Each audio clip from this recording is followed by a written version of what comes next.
ఈ 100 రోజుల్లో 6 గ్యారెంటీలను ఎలాగైతే అమలు చేస్తూ ఉన్నారో అదే 100 రోజుల్లో 15 ఏళ్ళు 16 ఏళ్ళ నుంచి పెండింగ్లో ఉన్న జర్నలిస్టుల ఇళ్ల స్థలాల అంశాన్ని కూడా పరిష్కరిస్తామని చెప్పారు. 100 రోజులు దాటిపోయి 120 రోజులైంది. దాన్ని మర్చిపోవాలా జర్నలిస్టులు, గుర్తుపెట్టుకోవాలా? చేస్తారా, చెయ్యరా, చేయలేరా? ఇది కేసీఆర్ గారి ప్రభుత్వం కాదు, ఇది ఇందిరమ్మ ప్రభుత్వం. ఏదైతే ఈ ఎలక్షన్ కోడ్ అయిపోయిన తర్వాత హైదరాబాదులో ఉన్న జర్నలిస్టులకి ఇంతకుముందు ఇచ్చి కోర్టులో ఉన్న కేసుల కారణంగా కొన్ని ఇచ్చిన స్థలాలు పేరుకే ఇచ్చారు తప్ప జర్నలిస్టులకు డిస్ట్రిబ్యూషన్ కాలేదు.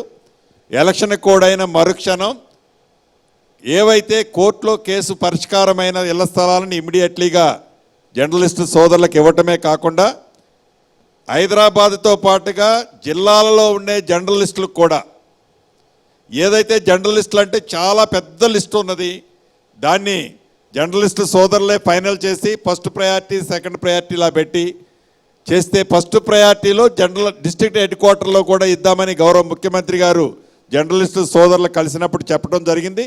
ఎలక్షన్ కోడ్ అయిన తర్వాత అన్నిటితో పాటు టాప్ ప్రయారిటీ జర్నలిస్టుల సోదరులకు కూడా ఇళ్ల స్థలాలు ఇవ్వటం జరుగుద్దని ఈ వేదిక ద్వారా చెప్తున్నారు. శ్రీనివాస్ రెడ్డి గారు రాష్ట్ర కేబినెట్ మంత్రిగా ఉన్నారు. తెలంగాణ ప్రభుత్వంలో కాంట్రాక్ట్ పనులు మీరు కానీ మీ సంస్థ కానీ ఇక ముందు చేపడుతుందా? అంటే డెఫినెట్గా మీరు అడిగే క్వశ్చను అంటే మీరు ముఖ్యమంత్రిగానో మంత్రిగానో ఎమ్మెల్యేగా ఉంటే మీరు అన్నం తింటారా తినొద్దా అన్నట్టుంది. అది తినొచ్చు సార్, కానీ కాంట్రాక్ట్ విషయంలోనే నేను అనేది సమస్య సార్. అది ఎవరు అడగారు సార్? చట్టబద్ధంగా ఓపెన్ టెండర్లో అన్ని సంస్థలు ఏ రకంగా అయితే పార్టిసిపేట్ చేస్తాయో నా కుటుంబ సంస్థ కూడా పార్టిసిపేట్ చేయటం తప్పు అని నేను అనుకోవటంలే. సార్, గత ప్రభుత్వ హయాంలో రెవెన్యూ శాఖలో ఉన్నటువంటి లొసుగులను ఉపయోగించుకొని ఐఏఎస్ అధికారులు కావచ్చు, తర్వాత ఉన్నత స్థాయి అధికారులు కూడా కావచ్చు, హైదరాబాద్ చుట్టుపక్కల ఉన్నటువంటి భూములన్నింటినీ కూడా సొంతం చేసుకున్నారు, ధరణిని మిస్యూజ్ చేశారని మీ యొక్క నివేదికల్లో కూడా తేలింది. సో ఇప్పుడు రెవెన్యూ శాఖ మంత్రిగా మీరు ఒక స్పష్టంగా చెప్పండి, హైదరాబాద్ చుట్టుపక్కల ఉన్నటువంటి భూముల్లో అనేక మంది చాలా లాస్ అయినటువంటి పరిస్థితి ఉంది. సో అలాంటి వారికి ఎలాంటి న్యాయం చేస్తారు? ఏవైతే ఆల్రెడీ ఇప్పుడు ఈ ధరణి పరిష్కారం చేయమన్నప్పుడు అవన్నీ కూడా బయటకు వస్తున్నాయి. వాటిలో అధికారులున్నా ప్రజాప్రతినిధులున్నా మా పార్టీ వాళ్ళున్నా కూడా అలా అక్రమంగా ఏదైనా తీసుకున్న ఒక్క గజం స్థలమైనా కూడా ఎవరి దగ్గర అయితే తీసుకున్నారో అది ప్రభుత్వం అయితే ప్రభుత్వం తీసుకుంటుంది. ప్రజల దగ్గర నుంచి వాళ్ళ రికార్డుని మార్పించుకుంటే అది వాళ్ళకి చెందేటట్టు కలెక్టర్ స్థాయి అధికారులు మొత్తం అంతా కూడా ఎవరైనా సరే నేను చెప్తాను కదా, నాదున్నా కూడా వాపస్ చేయడం జరుగుద్ది. మీరే మళ్ళీ మీరు దీన్ని ఆన్సర్ చేస్తారు తప్పకుండా. సార్, తెలంగాణ రాష్ట్రంలో బీఆర్ఎస్ మీద కాంగ్రెస్ ఎక్కువ కాన్సన్ట్రేట్ చేసి జాతీయ స్థాయిలో ప్రధాన శత్రువు అయిన బీజేపీని ఎదగటానికి ఇండైరెక్ట్గా కారణం అవుతుంది అనేసి అంటే మీ కమెంట్ ఏంటి? మేము ఏ రోజు కూడా బీఆర్ఎస్ని బీజేపీని విడివిడిగా కాంగ్రెస్ పార్టీ ఎప్పుడూ చూడలేదు.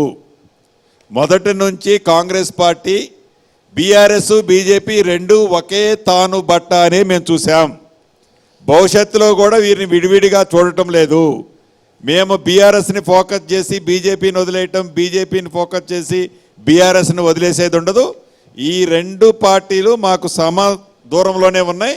అదే దూరంతోనే అదే దృష్టితో ఈ పార్లమెంట్ ఎన్నికల్లో కూడా వారితో మా యుద్ధం ఉంది. మేము వారి మీద గెలవబోతున్నాం. పొంగులేటి గారు, అసెంబ్లీ ఎన్నికల్లో కాంగ్రెస్ పార్టీ ఒక హామీ ఇచ్చింది. కేసీఆర్ ప్రభుత్వం దళితుల భూముల్ని, అసైన్డ్ భూములన్నింటినీ వెనక్కి తీసుకుంది, రియల్ ఎస్టేట్ వ్యాపారం చేసింది, కంపెనీలకు అప్పగించింది. అలాంటి భూములన్నింటినీ దళితులకి ఇస్తామని చెప్పారు. రెవెన్యూ శాఖ మీదే, అసలు ఆ ప్రాసెస్ ఏమైనా స్టార్ట్ చేశారా? అసలు ఎన్ని వేల ఎకరాలు అసైన్డ్ భూముల్ని దళితుల నుంచి ఆ ప్రభుత్వం వెనక్కి తీసుకుంది?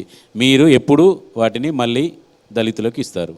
ఏవైతే ఇవన్నీ కూడా పార్టీ ఏ, పార్టీ బి, పార్టీ సి లాగా ఈ ధరణిలో 3 కాలమ్స్ పెట్టారు అప్పటిన్న ప్రభుత్వం.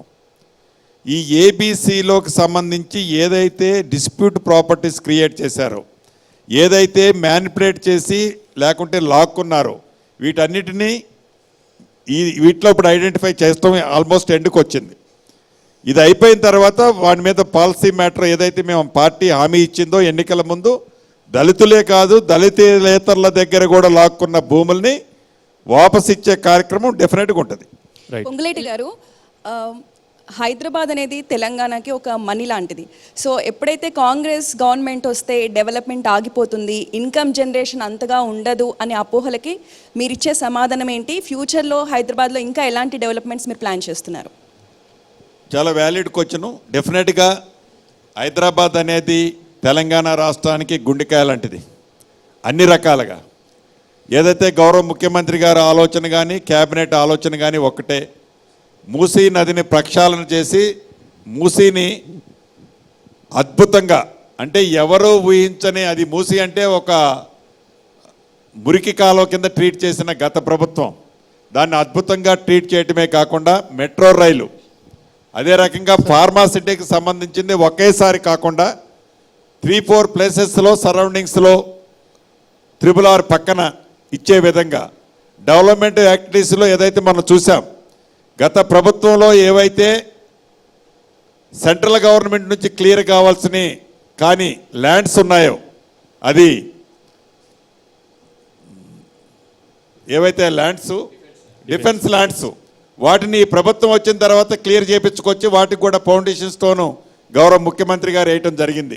ఏది ఆ ఫ్లైఓవర్స్ వాటి కోసం. అంటే కంటిన్యూ శ్రీనివాస్ గారు, ఇప్పుడు అన్నిటికీ రేట్స్ తగ్గిపోతాయి, ఇన్కమ్ జనరేషన్ అనేది ఉండదు అనే అపోహలకు మీరు చెప్పే సమాధానం ఏంటి? డెఫినెట్గా హైదరాబాద్ని భూమి తీసుకొచ్చిందే దివంగత నేత కాంగ్రెస్ ముఖ్యమంత్రి రాజశేఖర్ రెడ్డి గారు. కాంగ్రెస్ పార్టీ అధికారంలో ఈ ORR ఏదైతే ఉందో ఆనాడు కాంగ్రెస్ పార్టీ కట్టిందే.